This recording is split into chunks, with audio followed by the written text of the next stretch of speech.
Should we start? Yeah. If you're ready, let's kick it off. Okay. Hello, guys. Good morning. Good morning, all. Good morning. Good morning. Little louder. Okay, so I think you already know these legendary guys already, Thomas Jung and Rich Hellman. So today we'll be learning a lot about BTP, about cloud application programming, about Hana Cloud, and probably we'll be seeing a full-fledged end-to-end microservice development in BTP with CAPM and Hana Cloud. So over to you, Thomas. Okay. All right. Well, thanks for offering to host the event today, and thanks for all of you for joining us on a Saturday. I know we're cutting into your weekend free time here, but we'll try to make it well worth your while. We are going to talk about the cloud application programming model today. So for those of you that joined us in yesterday's session just up the street, we were doing the RESTful application programming model. That was very ABAP based. We're going to see the equivalent today, the equivalent programming model that runs parallel, but the difference today is we're going to use JavaScript. The cloud application programming model supports both Java and JavaScript. We're gonna stick to the JavaScript side, but we're gonna create microservices, and you're gonna see how that is quite a bit different than maybe the monolithic ABAP architecture that you might be used to.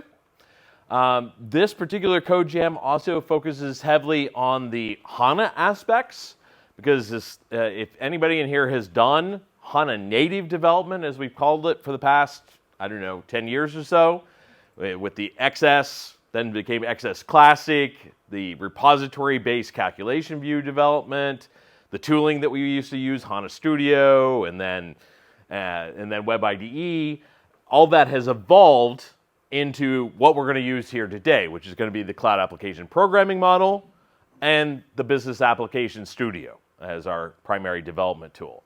So we're going to see the most modern Hana development aspects as well, which are now intertwined with the cloud application programming model. So things that you used to do in XS to create OData services or write XSJS, now all done via the cloud application programming model.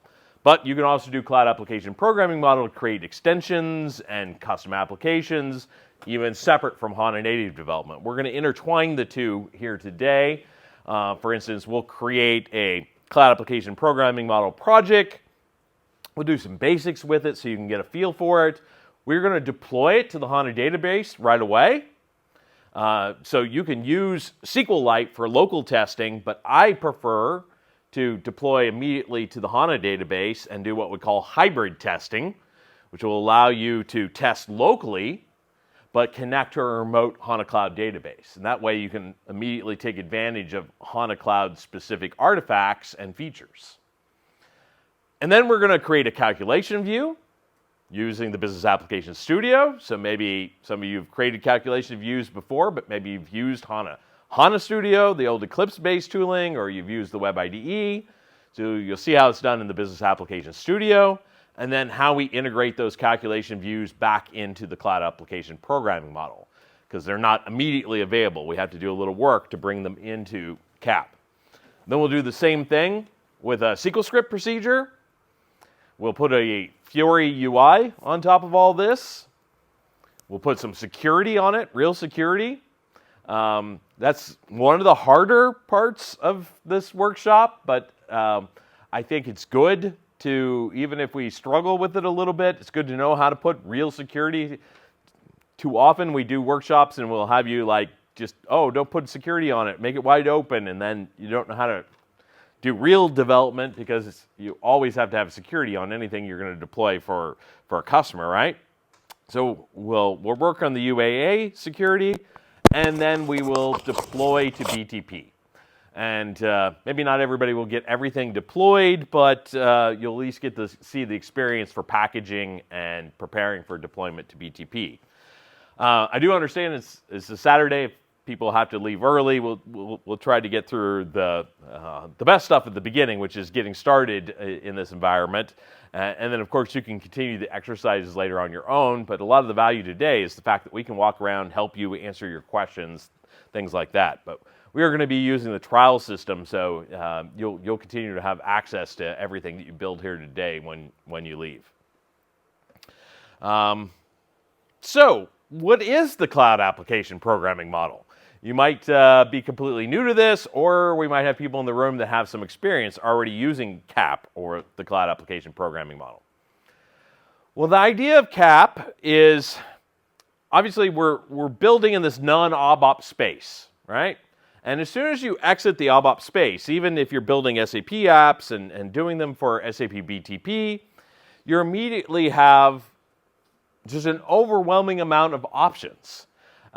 Any number of programming languages, any number of third-party open source modules and libraries are open and available to you to use. Even if we were to just narrow down to JavaScript, there's over 1.5 million open source modules available in NPM for you to use in JavaScript development. And this is a great opportunity, but also poses a challenge. On one hand, it's a great opportunity because unlike the ABAP environment, we at SAP don't have to supply the entire infrastructure to you. In ABAP, any library, any reusable framework, connecting to email, doing eventing, workflow, it always has to come from SAP, right? And if you don't like what we offer, you have to wait for us to improve it or write it yourself. But there isn't a huge ecosystem. There's a little community, and they're doing great stuff, but there's not the size of open source community that you see for things like JavaScript. But the other hand is it can be very overwhelming. The sheer number of modules, not all of them are of equal quality, not all of them are even completely safe. Just because anybody can publish something on NPM doesn't mean everything in there is what you'd want to use.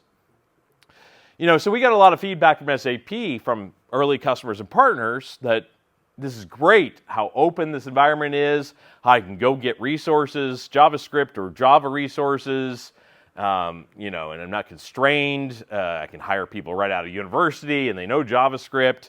But I need you to help me make some choices, is what we heard from a lot of customers. Tell us, what are the good things to use and what things not to use?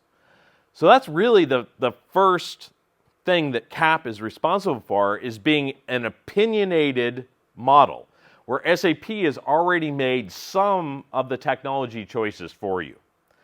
But not all of them. When we look at the ABAP environment, we make all of the technology choices for you, basically, when it comes to the low-level infrastructure. It's not like you can choose to use a different email infrastructure in the ABAP environment. If you don't like our libraries, well, write your own. That's pretty much your only choice. But in this world, like I said, millions of libraries out there. But we have selected some that we think are the best, the ones that are proven by time and by the community, and then we do additional scans on them to check the license, to check the stability, and make sure that they're safe to use as well. And we put those together with additional libraries that we ourselves write and publish on NPM for the whole world to use, where we fill some gaps, maybe put some SAP, BTP specific things in there, and offer you a complete package to start with. But this is still a very open framework. You can very easily include any other third-party modules you want into this environment. And we use, for instance, Express on the JavaScript side. Any Node.js developers, you're probably already familiar with Express. Very typical web server, basically, used in Node.js development. That's at the heart of the cloud application programming model. We didn't need to go reinvent and create our own application server or web server. We're using what's already standard in the industry. but you can easily plug in your own middlewares into Express and run them in the CAP framework. Likewise, the tools, we try to stay very standard with the tools. Visual Studio Code-based extensions. So we wrote the CAP language processor, the code completion, the visual editors. They are all VS Code extensions. So they can be installed and ran from VS Code locally on your laptop. Or if you don't want to set up all of that, we offer the Business Application Studio, which is basically a browser-based hosted version of Visual Studio Code, where we've already pre-configured and pre-installed all the necessary plugins and libraries and other utilities for you. And you're running that basically in the cloud. We bring up a little virtual machine in the cloud that you connect to with the web browser, and you even have access to the file system and the OS of that machine. So it's a complete development environment for you to use with lots of freedom to do whatever you need to do, but without having to have any additional installation on your laptop. Because to do CAP development locally on your laptop, if you look at my list of prerequisites for this course, there's a lot of stuff you have to install. You need to have a Node.js runtime, Git client, the right extensions to VS Code, and it's not terribly difficult to do, but some companies have very locked down machines, things like that, and it's nice to have a browser-based option that you can easily get started with. So for today's workshop, you have the choice. You can, I strongly recommend, particularly if you're not familiar with the environment, to use the Business Application Studio. Just launch the web browser, you'll have all the tools you need, you'll be able to jump in and focus on learning CAP. But if you are experienced JavaScript developers and already have many of the tools installed, you can do the workshop in VS Code locally. And for instance, the other day when we gave this workshop in Hamburg, I had, I think 3 of the people in the workshop that day used VS Code and did the whole thing locally. All right? So the idea of CAP is to really give you a golden path of best practices that SAP recommends for doing cloud-native development, give you the tooling in the form of libraries and editors and things like that that minimize the amount of technical coding that you have to do so that you can focus on the business logic, right? Because that's where we add value to our customers. But that doesn't mean you're locked out of the technical layers. You could drop into those technical layers and add your own or add third party when you need to. Okay? So that's the idea of CAP.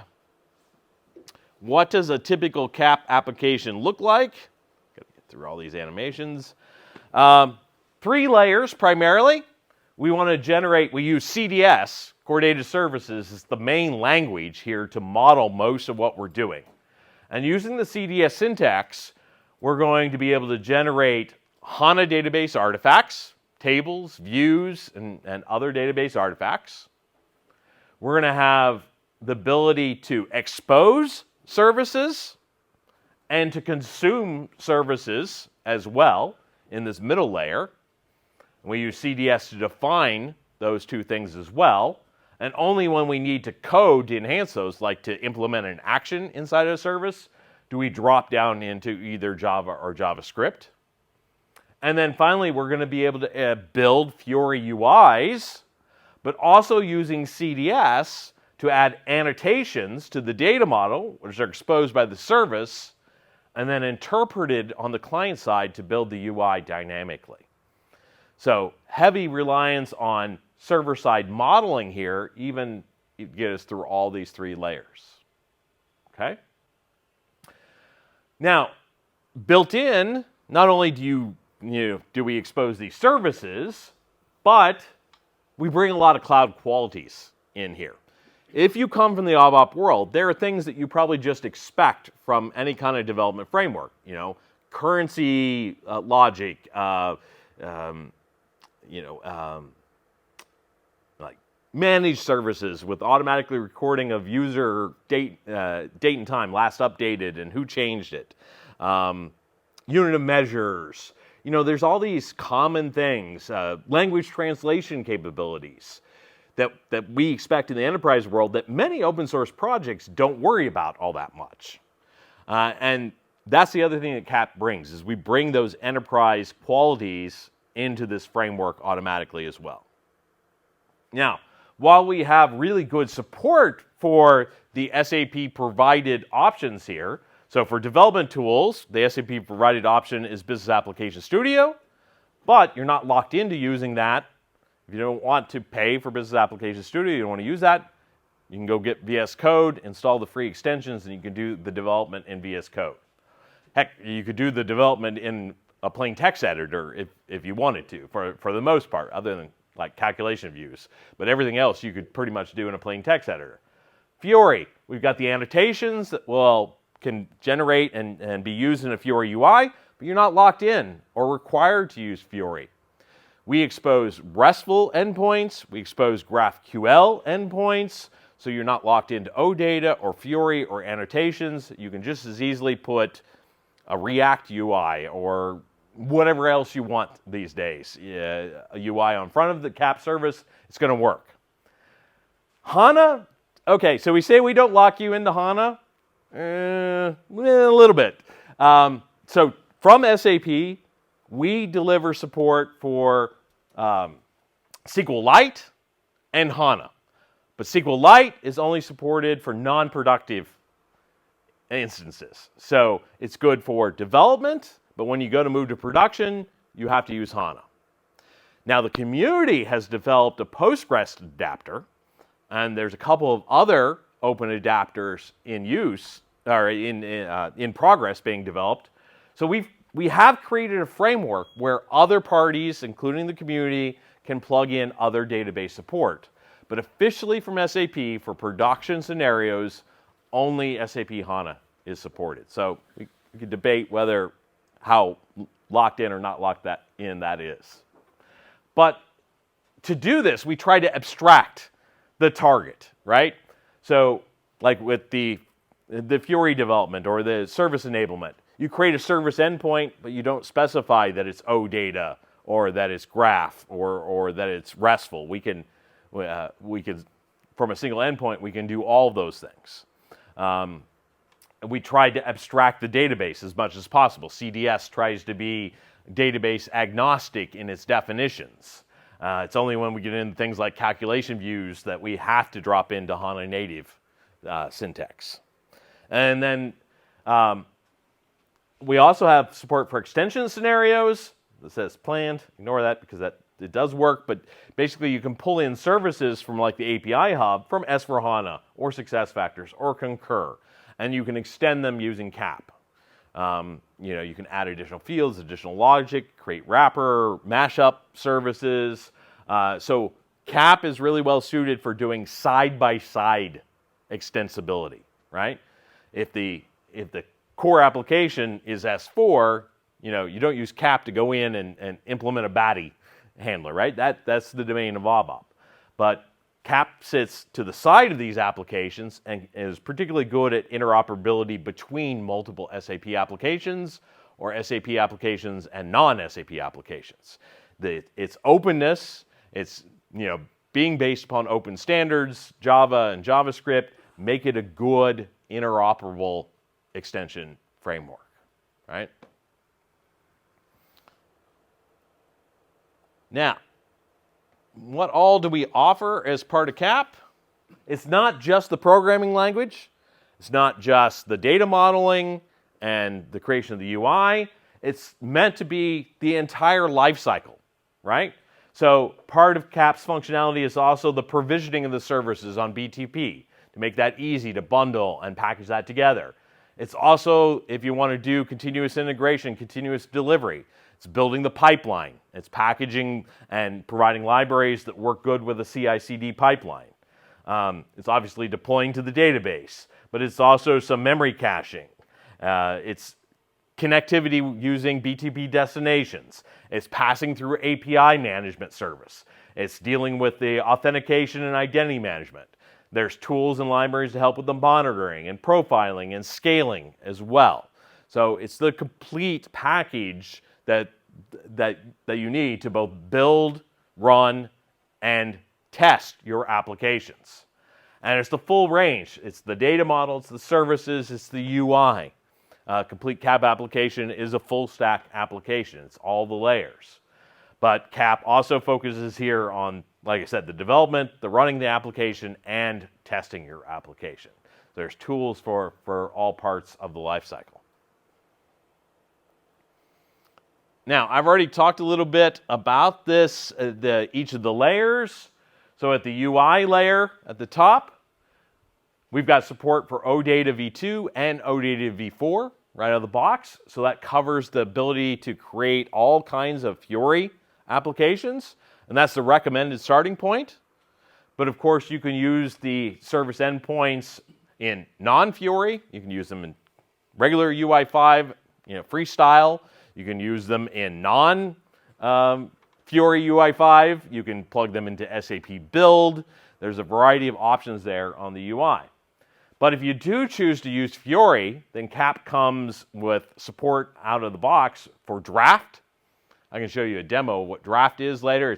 We're using it on both the ABAP side and the CAP side to do long transactionality, locking, and basically it kind of solves the problem of like you're editing a document and then you go to launch and your browser times out, right? Or you forget to save at the end of the day. As you change any value in any field, it's automatically persisting in the database in a draft table, like in a like a little shadow table of your main tables that are generated automatically for you, and that way you don't lose any data. If you lose your connection, your browser crashes, you're not losing data as you're editing. You can pick up and right where you left off, because every changed data is being persisted, but not overriding the main record. It's being persisted like in a temporary copy of the data, and it's not till you hit save that the draft becomes the main copy. You get all that support right out of the box in CAP. You'll see it in our exercises today. You won't have to do anything to really enable this other than like one annotation. We also have batch input support, nested batch as well. Parent-child, you can send it in one request. All these advanced OData capabilities you get out of the box with the Cloud Application Programming Model. On the providing the services side, we of course define our service definitions as CDS. I described that. We've got multiple service providers, OData v2, OData v4, GraphQL, and REST. And over time, as new technologies come along, we feel fairly confident that we can plug them into this framework without you having to rebuild your services. We've tried to, once again, create the service modeling and service implementation framework so it's technology agnostic. And then you have event handlers, and they're the generic event handlers. So for instance, create, update, read, delete. You don't have to write any code to implement those. SAP's generic handlers in the CAP framework would do those for you. But then there are exits in all of those where you can do logic before the standard handler, after the standard handler, or you can completely overwrite it and take over control if you want, including the read operations. So that's something that we haven't had in the past, like with XSO data. We didn't have a read exit, but in CAP we do. You can take over even the read operation. And then finally, also events, and this is a relatively new feature, the ability to emit and respond to events, non-CAP events. ABAP RAP can talk to CAP by raising an event on the event mesh, and it's pretty cool and easy to use that functionality. For the database support out of the box, as we said earlier, Hana and SQLite are the two provided by SAP, although Hana is the only one that is supported productively. And then Postgres is provided by the community. SAP built the APIs to allow community-driven or third-party plugins to CAP, and the prominent one that's been delivered there is Postgres. We also support for Hana something we call schema evolution. Now, those of you that have done some Hana native development, if you're making changes to your database tables, your entities, and you have data in them, this can be a little bit of a painful process, because in the past with HDI and going back to the Hana repository, how we made those adjustments is similar to how we did them on the ABAP stack. We would create a shadow table. We would copy all the data into that shadow table. Then we would drop the main table, recreate it, and then copy the data back.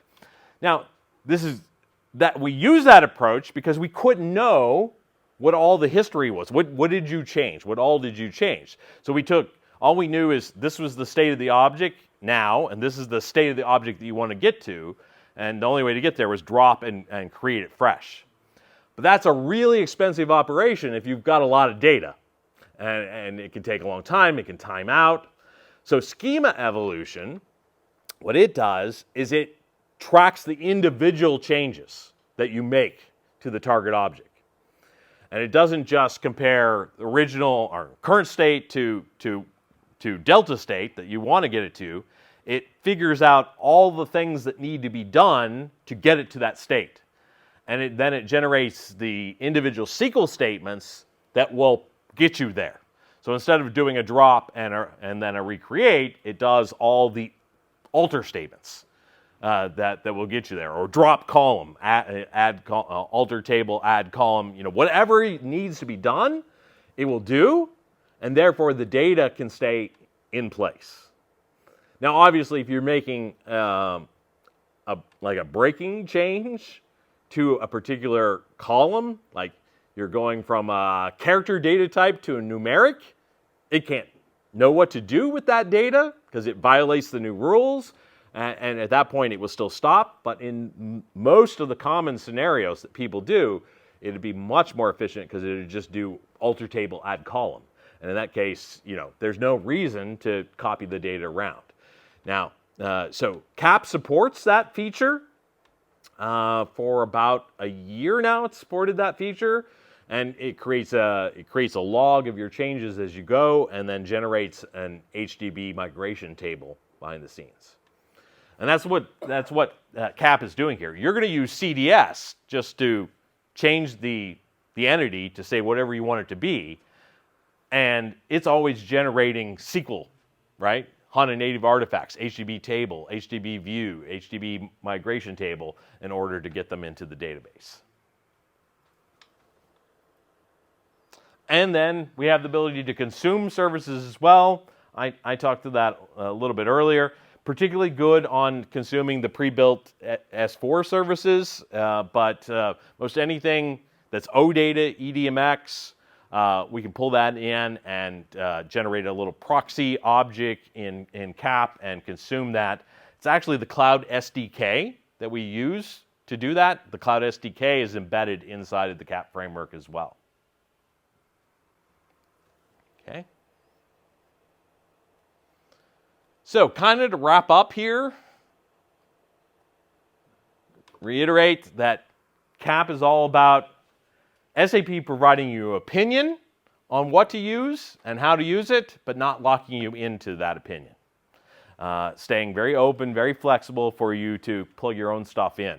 But if you don't care about your own, writing your own libraries, using your own third party, then you can totally stick to what SAP has provided. We try to provide a full experience that you don't need to go get something else, but you have the ability to get that one if you want to. It has enterprise qualities and cloud qualities built in. CAP can be deployed basically anywhere you could run JavaScript or Java, you can deploy CAP. But obviously, we've set it up to make it really easy to run on BTP, and that means either Cloud Foundry or Kubernetes. But it also runs on serverless as well. So you want to run directly on a underlying hyperscaler. Yeah, you can do that too. We've made it really easy to package and deploy CAP applications to run. Integration interoperability, reuse models, connect to existing services. The whole idea is this should help you accelerate your development. Because once again, world of options out there, cloud native, microservices can be overwhelming how many options you have. CAP helps you narrow down and focus on the business logic, and therefore you can get started faster, you can deliver services for your customers faster. You focus on the business domain, right? The what, not the how everything is implemented. Use our libraries, we'll take care of the technical how. Minimized footprint for deployment, memory consumption. CAP applications can run serverless on 256 meg of memory, quarter of a gig of memory, all the way up to huge scale-out Kubernetes clusters with many tens of gigs of memory and hundreds of thousands of simultaneous connections. It can do the range of scale. And then safeguarding your investment when you develop in CAP, because of the things that we've done to abstract the technical layers, we've already seen that we can plug in new things. When we originally delivered CAP, we only supported OData v4 as a service endpoint. And for instance, after delivery, we've added OData v2, we've added RESTful endpoints, we've added GraphQL. And we're confident that as more technologies, more infrastructures come along down the road, we can plug those into CAP as well. So avoid the rewriting of your business logic just because a new technology has come along. Okay. Questions about the concepts that I've introduced so far to you? So you can do the same things as with Wrap, but you have more freedom, more as a developer. Basically, yes. I mean, it's JavaScript instead of ABAP, or Java instead of ABAP. So different programming language, different skill set. It's a microservice architecture instead of a monolithic architecture that's running on. That impacts scale and cost as well. But ultimately, the biggest difference is ABAP's ABAP. You have the libraries that are provided, or you write your own. Here, we've got whatever you can find on the internet, and there's a plethora of stuff out there that you can plug in and use here as well. Yeah. Well, that would lead to the big question: when you start development, do you go for RAP or do you go for CAP? Yeah.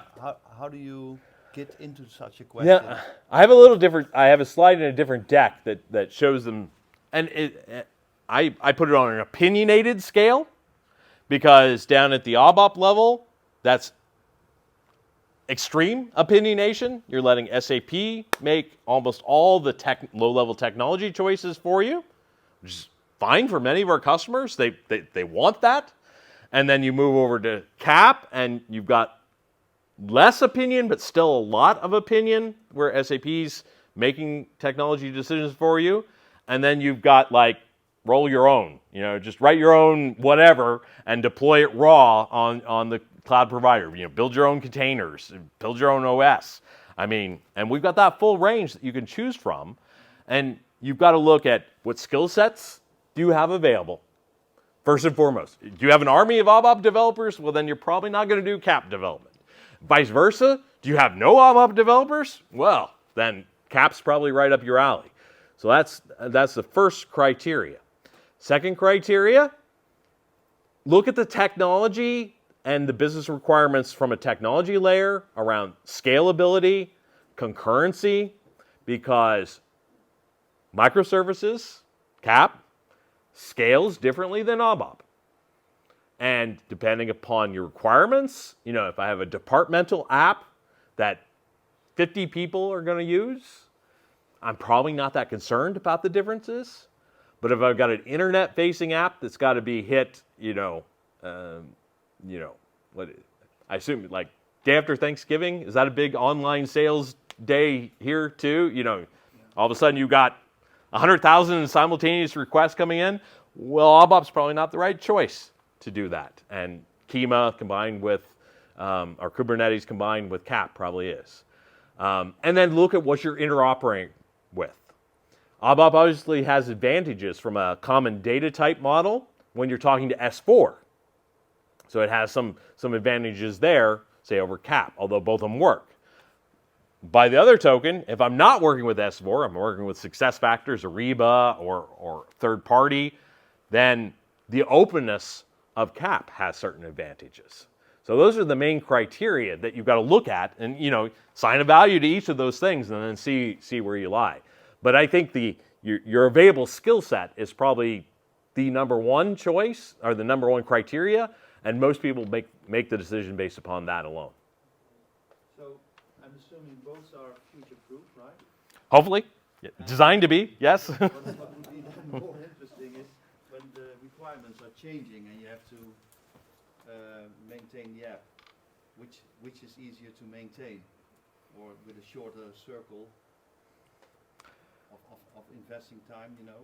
I think it depends on your resources. Once again, if you've got an army of JavaScript developers that already know CI/CD, then CAP's going to be easier for them to maintain. They're going to be lost in the ABAP world and transports and things like that, and vice versa. So it really once again comes back to the skill sets that you have available is the main criteria. Because the end user looking at the finished application isn't going to know the difference between a CAP and a RAP application. It's going to look and have the same functionality to them. For the most part, it's going to perform the same in normal scenarios. So the business doesn't care other than what it costs them to deploy it and run it, right? Okay. Final question. Yep. Do you think it's possible for a developer to learn both and be able to build apps in both? I hope so. I'd like to think that I know both decently well enough to build an app in either one. And I actually think ABAP developers often ask me, what should I learn in addition to ABAP to improve my value in the marketplace? My answer is always JavaScript. Because there's so much synergies here. You learn JavaScript and then you can start doing UI5 and Fiori, even if you're on a completely ABAP-based project, or you can come over here and you can start doing CAP development as well. I think that's a great mobility. If I was an independent out there in the market, I would want to have both those skill sets, because it's just going to open you up to, I can work this. This customer project, they've decided to use CAP, I can work that. This customer's doing ABAP, I can work that. And I know how to interop the two then. If I know a little bit about both, I know how to connect the two up. So I think that's the best case for ABAP developers, and absolutely it's achievable. With some work and some study, yeah. Okay, thanks. Yeah.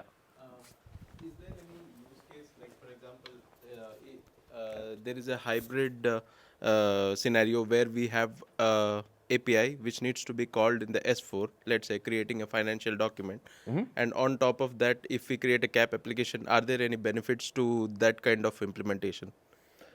Sure, I mean, it could be that's the side-by-side scenario, and it can be beneficial. Once again, look at your skill set, and don't force it. Don't force using CAP if you have an army of ABAP developers. But if you have the right resources, there can be benefits to doing side-by-side development in either CAP or RAP. That disconnect between the two means that you have changes to the one is much less likely to impact the other, and vice versa, because they're going through fixed APIs. It's much easier to test and have a solid foundation with those fixed APIs than something that's tightly intertwined. But all those other criteria, you look at all those criteria that I mentioned. Do I need certain scalability requirements here? Yeah, What are my resources? Once again, to really make that choice, because in that scenario, you want to extend that service. You could use RAP or you could use CAP, and you'd come up with the same service endpoint with the added fields in either scenario. In terms of scalability, because the CAP is, you said, like it's a microservices architecture, and RAP would be a bit of monolithic architecture. Yes. So do you think it makes sense in terms of like, even if we still have a touch point to SAP, do you think it will make any difference if we deploy CAP with RAP kind of model? Depends on what scalability requirements you have. In most enterprise scenarios, you won't notice a difference in the scalability. I mean, they obviously scale differently, very differently. And there's a difference in the cost model between the two.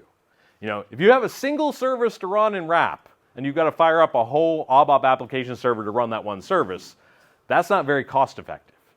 But on the other hand, when you have 10,000 parallel services that only get hit once a day, ABAP's very efficient from a cost standpoint of doing that, because you bring up one monolithic app server and they all share those same resources.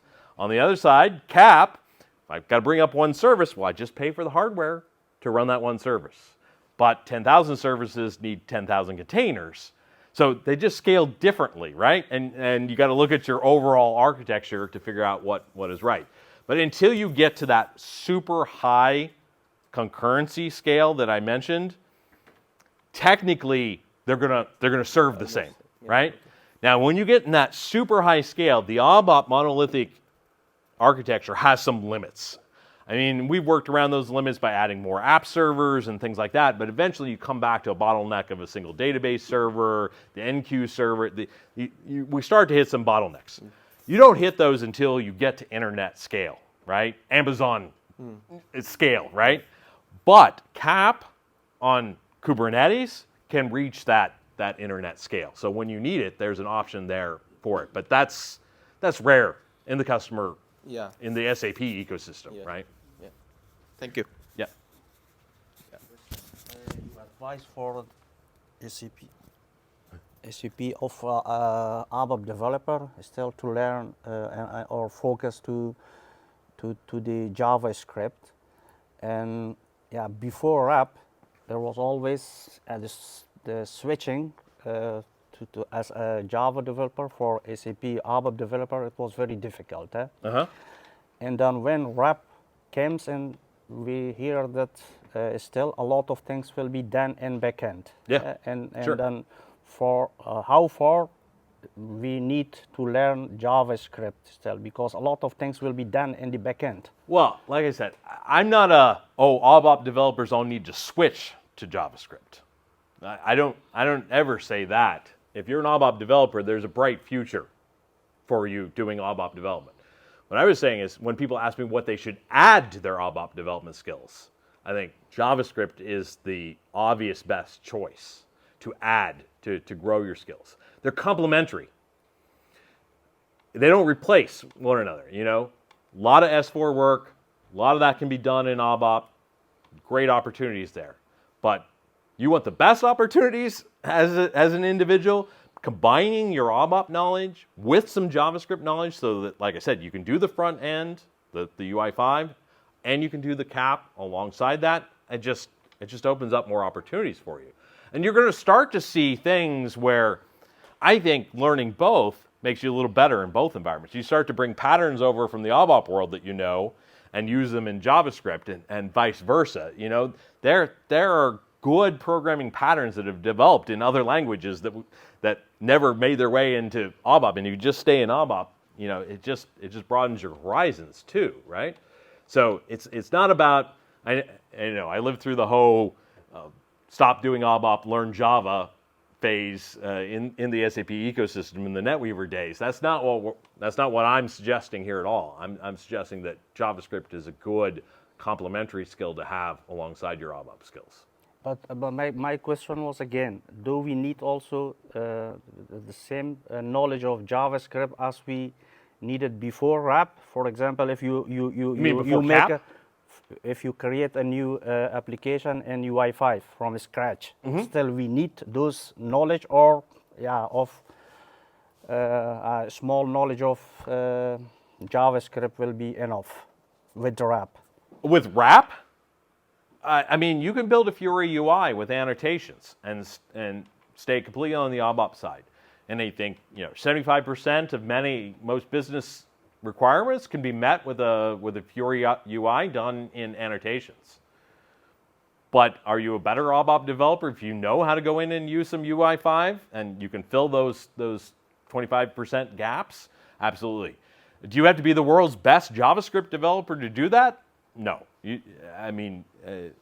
When I talk about JavaScript being a complementary skill, you don't have to master it, but writing good, clean JavaScript code, knowing a little bit about the DOM and good best practices there, you can create some UI5 stuff with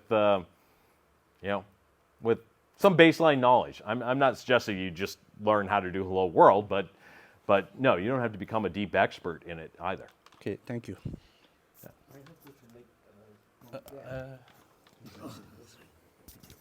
Yeah, from CAP, we can create the Fiori UI. Uh-huh. But nowadays SAP App Giver or SAP Build, these are SAP also Build, yeah, yeah. SAP Build. So if we use SAP Build, can we use CAP in the underlying? Yeah. Okay. Consume cap services. So then maybe whatever he's asking, that he can use the SAP Build, he can develop the Fiori. And What SAP Build does not build Fiori applications. Okay. So if you have a requirement for Fiori, it doesn't do that. Yeah. Okay. So it's different application Yeah. altogether. Doesn't meet the Fiori. But underlying we standard. can use CAP or RAP as the infrastructure. Sure. It can connect and consume OData services. So whether those came from CAP or RAP or old gateway services or XSO data, I mean, you don't know. You're just consuming an OData service on the app, SAP Build side. Yeah. Thank you. Yeah. Now we're talking about build and cap and wrap services. Mhm.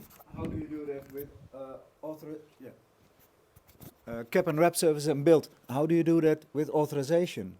You Can connect to use a SAML? destination. Can you use any kind of authorization? Because I heard some rumors that it's difficult. It's not perfect yet. Okay, yet. But it's not too bad. We get principal propagation, Yeah. and then we use your BTP authentication. So whatever you have the BTP authentication set to, we connect to the back end, whether it's CAP or RAP, using a BTP destination. So everything the BTP destination supports, then AppGyver supports as well. With the caveat that that's from the web version of SAP Build and not the mobile version of SAP Build. When you generate mobile, it doesn't support principal propagation or destinations. That's where you start getting into the area. Okay. But those are gaps that we'll have to fill over Yeah. time. So if you have a laptop, then it's actually using the internet BTP. Or even if your mobile device is just connecting to the web version of the app, that's fine. Okay. Yeah, Thanks. principal propagation through destinations.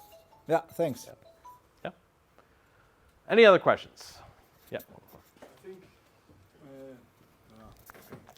I think if I would ask you what does SAP invest in most in RAP or in CAP, probably your answer is going to be assumption. They need both. They need RAP and CAP both full swing. It's honestly a pretty equal investment. I'm just trying to think of the two development teams, and they're both pretty equal in size. Yeah, but I wanted to tell the group yesterday that I don't think in the last 15 years, I don't think it's been a better time to be an ABAP developer. Yeah. As far as the investment and the doubling down on S4 and what that means to get you guys to S4. In the past 15 years, I've never seen SAP double down on ABAP like it has. So for me, it's never been a better time to be an ABAP developer. Not to take anything away from CAP, just adding to your skills as an ABAP developer would just make you that more valuable in the market. Yeah. But the CAP development team is also very large. I mean, both of them have really good size investments being made in them. Yeah. So if SAP needs and a CAP solution for some use cases and a RAP. Mm-hmm. Yeah, we use both. Where is the biggest gap at the moment from what needs to be there? If RAP still needs to be on 50% of its what it needs to be, is CAP still 50% what it needs to be, or are they already quite good at the moment? No, I mean, like we said, the past couple of years we've added things to like RAP in each release, but then we said the release last year it was feature complete. And it doesn't mean that we won't do some small features, but we feel that it's ready for us to build the enterprise applications that we ship to you in that framework. And the same way with CAP, for probably about a year now or more, feature complete, right? So we still do investments in them. We add things on the edge, new features, improved draft, this, that, but there's not a core feature that's missing. And SAP delivers applications to you in both these technologies, right? A lot of S4 stuff done in RAP. A lot of industry solutions, cloud, the cloud industry stuff, and being built in CAP, even when it sits on top of an S4. We largely do that because of what resources we have internally. The S4 teams have a bunch of ABAP developers. Oh, the cloud industry solutions have been doing cloud native for the past couple of years, so CAPS is the better fit. We do the same sort of look at the assessment, and almost always it comes down to what resources do we have available as well. So in our own best interest, we're shipping products on both these. We have to invest in both of them. We have to make sure that they're both ready to use. Otherwise, we would feel the most pain because nobody ships more applications in either of these frameworks than SAP does. Yeah. So it's not the kind, in either case, it's not a framework that we built and then we put on the shelf and don't use ourselves. We're highly using both of these. Yeah. Okay. All right. If there is any expensive query in pulling the data from HANA, so which one we prefer, whether RAP or CAP? I know both are optimized in terms of HANA, but is there any nano difference between RAP and CAP when we are pulling the huge expensive data from HANA? No. No, it's exactly same. They go through the same client interface for the most part. The C layer that actually talks to HANA and transfers the data is the same on the ABAP environment as in CAP. We literally create one client driver that both share. So at that level, at a low technical level, there literally is no difference. Now there's differences when you start moving large amounts of data into either the JavaScript or the Java VM or the ABAP VM. They handle it a little differently. But I would say if you're hitting that, then your query is designed wrong because it's bringing back too much result sets to the application server. Most of the large query processing should be done in HANA regardless, right? And you should let it do the filtering. It should page the data so you're only getting a small subset back in regardless. CAP, RAP, Java, JavaScript, or ABAP. So, yeah. Yeah. Related to Postgres, is the Postgres now supported in the productive environment? No, it's community provided. Okay. So you can use it in production, but if you have a problem, you don't come to SAP, you enter an issue, and one of the community members answers it, Okay. right? Because it's not delivered by SAP. Okay. And one more question. Is there any difference we should keep in mind while developing a DB application in HANA versus a Postgres? Is there any certain learning curve for Postgres? Well, you obviously don't have the HANA-specific features like geospatial or calculation views, things like that. But to the core database features, I mean, there's obviously differences in the way it performs, right? Join performance, unions perform differently. HANA is an in-memory database. But beyond the raw differences of the underlying database, no. As long as you don't get into those HANA-specific, and they usually have, like the annotation is HANA dot, don't use those data types because they aren't going to work on Postgres. Okay. But beyond that, no. Okay, so it's the learning curve should be similar to what we do for the SQL. Yeah. If you're not using HANA native features, which there are only a few of them exposed up through CAP, if you're using the pure syntax, you wouldn't know any difference, right? The same code that you write is going to compile on Postgres or SQLite or HANA. Okay, thank you. Yeah. All right. Why don't we get into the exercises? So, what we want to do here, timed out, and I can put this up on a slide, but let me get it pulled up here first. If you went through the prerequisites, or if you go back to the event page, you'll see this URL, the SAP samples CAP HANA exercises CodeJam. I know it's probably too small to see there. If nothing else, I'll throw it up on a big slide here in a second.